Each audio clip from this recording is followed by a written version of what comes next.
Welcome dear student in my channel Kids India. Today we are going to discuss about 3R of the credit analysis. जब bankers farmers को loan देते हैं तो loan देने के पहले वो 3R analysis of the credit एक तरह का टेस्ट है। इसका परीक्षण करते हैं जब फार्मर्स इन टेस्ट को पास कर लेता है या बैंकर्स 3R से सेटिस्फाई हो जाता है तो तब बैंकर्स फार्मर्स को लोन देते हैं। आइए जानते हैं कि credit analysis economic feasibility test क्या होता है। In economics feasibility test bankers observe the following aspect. जो बैंकर्स होते हैं वो निम्नलिखित एक्सपेक्ट को निम्नलिखित पहलुओं को ऑब्जर्व करते हैं before sanctioning the loan to farmers. जब वो फार्मर्स को लोन देते हैं तो उसके पहले वो ऑब्जर्व करते हैं कि जो लोन हम किसान को दे रहे हैं क्या उस लोन से फार्मर्स इतनी इनकम जनरेट करेगा जो कि कॉस्ट से ज़्यादा होगी। इसमें लिखा हुआ है will it generate return more than cost. It mean जो हम कॉस्ट लगा रहे हैं उससे अधिक रिटर्न मिलेगा या नहीं मिलेगा। यदि उसको रिटर्न ज़्यादा मिलेगा तो बैंकर्स लोन देते हैं, अदरवाइज उसके लोन के रिक्वेस्ट को बैंकर्स रिजेक्ट कर देते हैं। सेकेंड टर्म चेक करते हैं will the return have surplus to repay the loan when it fall due. क्या उनके पास इतना सरप्लस जनरेट हो रहा है कि वह अपने लोन के अमाउंट को जमा कर सकता है। Third is bill the farmer stand of the risk and uncertainty in farming. Farming में जो रिस्क आती है अनसर्टेनिटीज होती हैं क्या फार्मर्स उनको बियर करने की क्षमता रखता है। यदि रखता है तो उसका लोन सैंक्शन हो जाता है, ठीक, नहीं रखता है तो नहीं होता है। तो ये इसके एस्पेक्ट हैं किसके, क्रेडिट एनालिसिस टेस्ट के।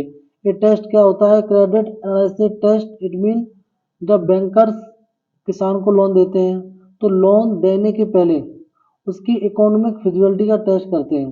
इकोनॉमिक फिजिबिलिटी का टेस्ट करना कहलाता है क्रेडिट एनालिसिस टेस्ट, ठीक है, जो कि निम्न प्रकार का होता है जिसमें सबसे पहला आता है कौन सा, 3R। क्या आता है, 3R। 3R क्या होता है पहले तो जाने। R मीन होता है 3 मीन मतलब 3 टाइम्स इसमें R का उपयोग किया गया है, इसलिए इसको क्या बोलते हैं 3R। जैसे रिटर्न, रिपेमेंट और रिस्क, ठीक, ये 3 टाइम उपयोग किया गया है RR। फर्स्ट R क्या, return from investment, second repayment capacity, third है रिस्क बेयरिंग एबिलिटी। ओके, तो स्टूडेंट इसमें आपको याद रखना है कभी कभी क्वेश्चन आता है इसमें वो सीक्वेंस पूछ देते हैं कि फर्स्ट आर कौन सा है, सेकंड आर कौन सा है, थर्ड आर कौन सा है। तो आपको याद रखना है फर्स्ट आर कौन सा है, return from investment, second R है repayment capacity and third is risk bearing ability. अब नेक्स्ट स्लाइड में वन बाय वन इनको डिटेल में जानेंगे। रिटर्न फ्रॉम द इन्वेस्टमेंट क्या होता है। First R mean return from the investment. What is return from investment, जैसे कि इसके नाम में लिखा हुआ है रिटर्न मीन वापस फ्रॉम द इन्वेस्टमेंट। जो फार्मर पैसा अपने बिजनेस में इन्वेस्ट करेगा उससे मिलने वाला रिटर्न उसको कितना हो रहा है, ठीक, इसको क्या बोलते हैं, return from the investment. This is an important measure in credit analysis. The banker need to have an idea about extent of return likely to be obtained from the proposed investment। इसमें क्या करता है bankers देखता है कि आपने जो कोई इन्वेस्ट किया है उससे मिलने वाला रिटर्न ज़्यादा है या नहीं है, ठीक है। The farmers request for credit can be accepted only if he can able generate return then enable him to meet the cost. मतलब इस कंडीशन में क्या होता है, फार्मर का जो लोन प्रपोजल है बैंकर्स जब भी उसको एक्सेप्ट करते हैं जब उसके द्वारा जो इन्वेस्ट किया गया है उससे अधिक उसे इनकम हो रही है। यदि इन्वेस्टमेंट से ज़्यादा इनकम कम है तो उसके लोन के प्रपोजल को बैंकर्स रिजेक्ट कर देते हैं। इन्वेस्टमेंट क्या होता है, जैसे माना कि मैं कोई फार्मर्स है वो पेड़ी की खेती करना चाहता है, ठीक है, और पेड़ी की खेती में करने के लिए उसे लगभग 40,000 पर हेक्टेयर एक्सपेंस आता है। तो 40,000 एक्सपेंस करने के बाद यदि उसे 60 या 70,000 रुपये पर हेक्टेयर इनकम जनरेट नहीं होगी तब तक बैंकर्स उसको लोन नहीं देंगे। यदि 40 आपने इन्वेस्ट किया और आपको 40 या इससे कम मिल रहा है तब भी बैंकर्स लोन नहीं देंगे। तो आपके द्वारा जो इन्वेस्ट है उससे मिलने वाला रिटर्न है वो हमेशा ज़्यादा होना चाहिए, ठीक है। जो फार्मिंग में या किसी भी बिजनेस में जो रिटर्न है वो किस पर डिपेंड करता है, व्हाट टू ग्रो, आपने क्या ग्रो किया है, कौन सी क्रॉप ग्रो कर रहे हैं, कौन सा एंटरप्राइज आपने अपनाया है, ठीक है, इस पर डिपेंड करता है। हाउ टू ग्रो, किस टेक्निक के माध्यम से आपने उसको उपयोग किया है, लेबर इंटेंसिव टेक्नोलॉजी है या मशीनरी इंटेंसिव टेक्नोलॉजी है, ठीक है। हाउ मच टू ग्रो, कितना आपने ग्रो किया। When to sell, when to sell mean कब आपने उसको सेल कर रहे हैं, ऑफ सीजन में कर रहे हैं क्या ऑन सीजन में। ऑफ सीजन में सेल करते हैं तो डेफिनेटली आपकी इनकम ज़्यादा होगी। वेयर टू सेल, किस मंडी में जाके आप बेच रहे हो, ठीक। ये सारी चीज़ें क्या होती हैं, रिटर्न फ्रॉम द इन्वेस्टमेंट को डिटरमाइन करती हैं। इस पर क्या होता है, रिटर्न फ्रॉम इन्वेस्टमेंट डिपेंड रहता है व्हाट टू ग्रो पर, how to grow, how much to grow, when to sell, where to sell. Understand.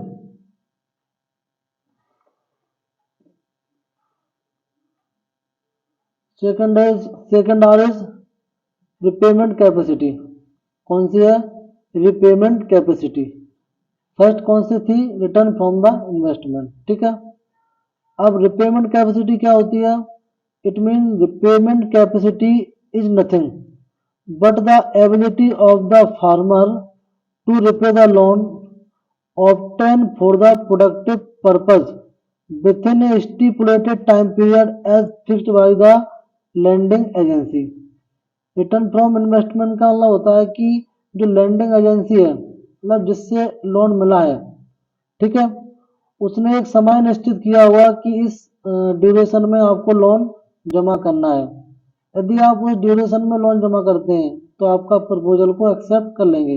तो रिपेमेंट कैपेसिटी क्या है, जो बैंकर्स होते हैं उन्होंने एक टाइम दिया होगा उस समय पीरियड में आप लोन को जमा करते हैं, उसे क्या बोलेंगे, repayment capacity. At time the loan may be productive enough to generate additional income but may not be productive enough to repay the loan amount। मतलब कह रहे हैं कि लोन आपकी क्या है, प्रोडक्टिव है, इनकम जनरेट हो रही है लेकिन इतनी नहीं हो रही है, आप उसको रिपे नहीं कर पा रहे हो, ठीक है। Hence the necessary condition is here is that the loan amount should not only profitable, it mean profitable नहीं हो, इसके साथ साथ हमें कैसी हो, बट ऑल्सो है potential for repayment the loan amount. मतलब ये कह रहे हैं कि लोन अमाउंट हमारा प्रॉफिटेबल के साथ साथ कैसा हो, इस ऐसा हो कि हम उसको रिपे कर सकें। ऐसा ना हो कि प्रॉफिटेबल तो है लेकिन आपने क्या किया, जो इनकम जनरेट हुई उसका मोस्ट ऑफ पार्ट आपने अपने जो फैमिली कंजप्शन में कंज्यूम कर लिया, तो इससे क्या हुआ, आपकी प्रॉफिट होने के बाद भी आपकी रिपेमेंट कैपेसिटी कम हो जाएगी, ठीक है। तो रिपेमेंट कैपेसिटी और प्रॉफिट दोनों क्या डिफरेंट चीज़ें होती हैं। ऐसा नहीं है कि आपको प्रॉफिट हो रहा है तो आपकी रिपेमेंट कैपेसिटी अच्छी हो, प्रॉफिट होने के बाद भी रिपेमेंट कैपेसिटी अच्छी नहीं हो सकती है, ठीक है। Under such condition only the farmer will get the loan. उसको लोन कब मिलेगी कि लोन हमारा प्रॉफिटेबल हो, प्रॉफिटेबल होने के साथ साथ आपकी रिपेमेंट कैपेसिटी अच्छी हो, तभी बैंकर्स आपको लोन देते हैं, ठीक है। तो उसे बोलते हैं repayment capacity. Repayment capacity not only depend on the return.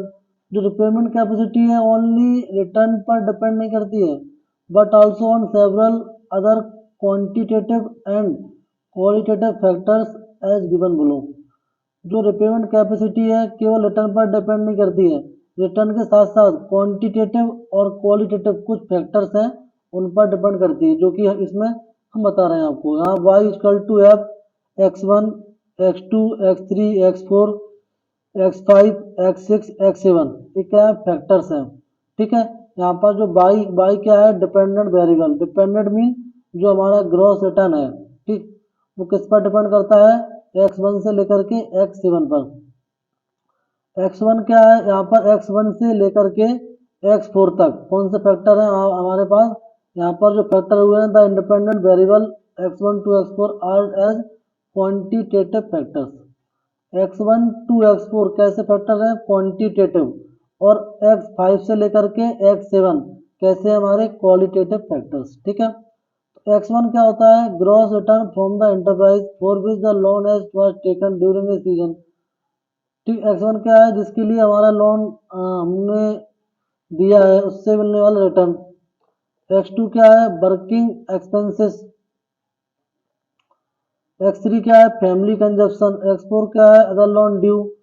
ठीक है, ये सारे क्या है, x4 से लेकर के x1 से लेकर के x4 तक कैसे फैक्टर है, क्वांटिटेटिव फैक्टर्स। ठीक है, x5, x6 और x7 ये कैसे फैक्टर्स हैं, क्वालिटेटिव फैक्टर्स, जैसे लिटरेसी है, मैनेजरियल स्किल है, मोरल कैरेक्टर्स। ठीक है, तो moral characters, managerial skill, literacy, ये आपकी जितनी अच्छी होगी रिपेमेंट कैपेसिटी उतनी ही अच्छी होती है।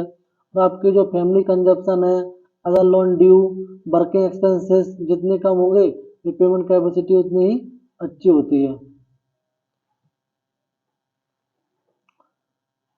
अब देखते हैं कि इसमें जो एस्टिमेशन और repayment capacity varies from crop loan to term loan. Crop loan की और टर्म लोन दोनों में क्या होती है, रिपेमेंट कैपेसिटी डिफरेंट डिफरेंट है, एक जैसी नहीं है। ठीक है, क्रॉप लोन क्या होती है, क्रॉप लोन को बोलते हैं सेल्फ लिक्विडेटिंग लोन, और टर्म लोन को क्या बोलते हैं, पार्शियल लिक्विडेटिंग लोन। ठीक है, इसलिए repayment capacity for crop loan, crop loan के लिए रिपेमेंट कैपेसिटी क्या होती है, ग्रॉस इनकम, जो हमें इनकम मिला है उसमें से हम माइनस करते हैं क्या, वर्किंग एक्सपेंसेस, वर्किंग एक्सपेंसेस हैं उनको माइनस करेंगे, excluding the proposed crop loan.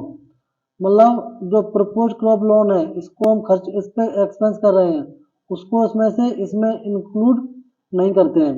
Family living expenses, other loan due plus miscellaneous expenditure.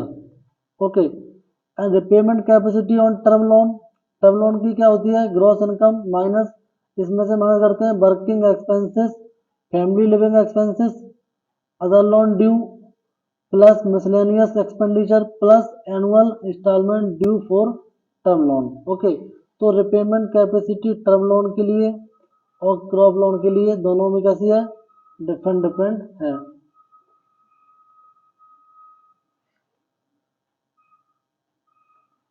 अब बता दें कि आपको जो रिपेमेंट कैपेसिटी है फार्मर्स की उसको किस प्रकार से आप इम्प्रूव कर सकते हो, कैसे फार्मर्स अपनी रिपेमेंट कैपेसिटी को बढ़ा सकते हैं। ठीक है, तो इसके लिए क्या करना पड़ेगा, small size of the farm holding due to fragmentation of the land. नहीं, इसमें पहले बता रहे हैं कि causes for the poor repayment capacity, जो फार्मर्स हैं उनकी पुअर रिपेमेंट कैपेसिटी है उसके क्या रीजन है, क्यों वो लोग अपना जो रिपेमेंट है टाइम से नहीं कर पाते हैं। पहला है small size of the farm holding due to fragmentation of the land, मतलब उनकी जोत का आकार है, उनकी जो साइज है, साइज ऑफ लैंड होल्डिंग है वो कैसी है, छोटी है। लो प्रोडक्शन एंड प्रोडक्टिविटी, क्रॉपों का प्रोडक्शन और प्रोडक्टिविटी कम है जिसकी वजह से क्या होता है उनको रिपेमेंट कैपेसिटी उनकी अच्छी नहीं है। हाई फैमिली कंजप्शन, उनने जो कुछ भी प्रोडक्शन किया है वो फैमिली में कंज्यूम कर लेते हैं, इस वजह से वो रिपेयर नहीं कर पाते हैं। लो price and rapid fluctuation in price of the agriculture community. और फोर्थ इसका रीजन है जो रिपेमेंट कैपेसिटी कम है उसमें क्या है कि जो किसान है उन्हें अपने उत्पाद का सही से दाम नहीं मिल पाता है और उनकी प्राइस में फ्लक्चुएशन काफ़ी ज़्यादा रहता है, इससे क्या होता है उनकी रिपेमेंट कैपेसिटी कम हो जाती है। फिफ्थ है using credit for unproductive purpose, farmers क्या करते हैं अपने क्रेडिट को अनप्रोडक्टिव पर्पज में उपयोग कर लेते हैं, इससे उनका प्रोडक्शन अच्छा नहीं होता है और उनकी रिपेमेंट कैपेसिटी कम हो जाती है। लो फार्मर्स इक्विटी नेटवर्थ, फार्मर्स की जो नेटवर्थ है वो कैसी है, कम है, उनके पास असेट्स कम है, लाइबिलिटीज ज़्यादा है। Lack of adoption of improve technology, जो इम्प्रूव टेक्नोलॉजी है, हाई अच्छी टेक्नोलॉजी है, उनको फार्मर्स अडॉप्ट नहीं कर पा रहा है, इस वजह से भी उनकी रिपेमेंट जो रिपेमेंट कैपेसिटी है वो कम है। Poor management of limited farm resources, जो हमारे पास फार्म रिसोर्सेज है उनका सही से मैनेजमेंट नहीं कर पाते हैं, इस वजह से भी रिपेमेंट कैपेसिटी हमारी कम हो जाती है किसानों की। ठीक है, अगला है उनकी जो फार्मर्स हैं उन रिपेमेंट कैपेसिटी को किस प्रकार से इम्प्रूव करेंगे, measure for strengthening the repayment capacity. तो पहला रीजन क्या है, किस प्रकार से उनकी रिपेमेंट कैपेसिटी को हम बढ़ा सकते हैं, increase the net income by proper organisation and operation of the farm business. Farm business का हम सही तरह से ऑपरेशन करें और ऑर्गेनाइजेशन करें तो उनकी रिपेमेंट कैपेसिटी बढ़ सकती है। Adoption the potential technology for increasing the production and reducing the expense on the farm. Farm पर प्रोडक्शन को बढ़ाने के लिए, उनके एक्सपेंसेस को कम करने के लिए हमें एक अच्छी टेक्नोलॉजी को अडॉप्ट करना चाहिए, एक अच्छी तकनीक का उपयोग करके खेती करना चाहिए। Removing the imbalance in the resources availability, जो रिसोर्सेस हैं उपलब्ध संसाधन है उनके बीच में जो इम्बैलेंस है, डिस्टर्बेंस है, उसको हमें दूर करना पड़ेगा। फोर्थ प्लान है रिपेमेंट कैपेसिटी को कम करने के लिए, making the schedule of loan repayment plan as per the flow of income. जैसी हमारी इनकम है, जब हमें इनकम जनरेट होती है उसी के अनुसार हमें अपना रिपेमेंट प्लान सिलेक्ट करना चाहिए। Improve the net worth of the farm household, जो फार्म हाउस होल्ड है उनकी नेटवर्थ को बढ़ाया जाए। Diversification of farm enterprise, farm पर एक से अधिक इंटरप्राइज को अपनाया जाए जिससे कि हमें लगातार और इनकम मिलती रहे। Adoption of risk management strategy like insurance, crop, animal, machinery, hedging to control price variation।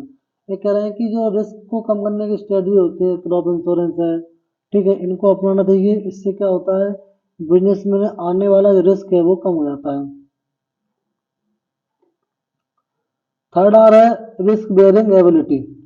Risk bearing ability क्या होती है, it is nothing, it is the ability of the farmer to withstand the risk that arise due to financial loss.